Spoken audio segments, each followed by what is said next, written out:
Something happened in Iraq. Before I was burned. And I've never told anyone this. You can trust me.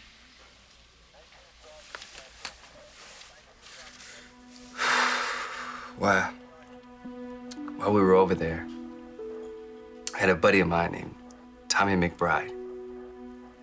We called him Mac.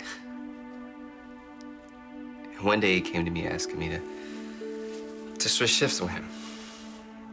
And I wanted to say no because it was my birthday, and all I wanted to do was just kick back and relax.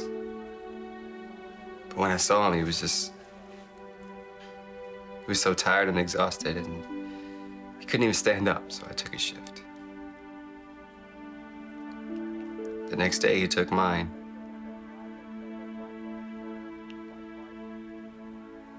And he never came back.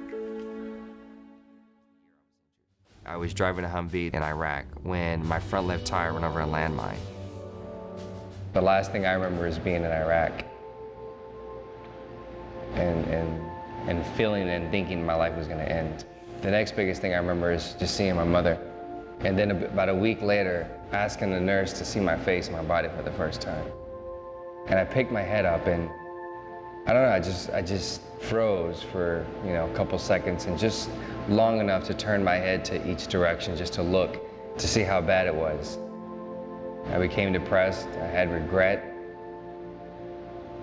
I started to blame, I started to question.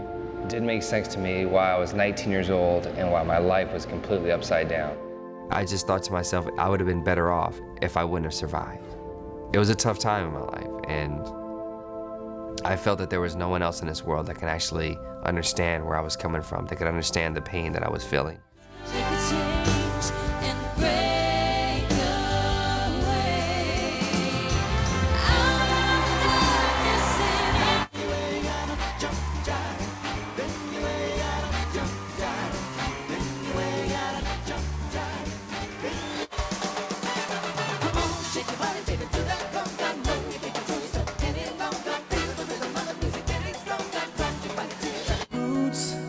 Tell Dad I don't regret that I followed in his shoes.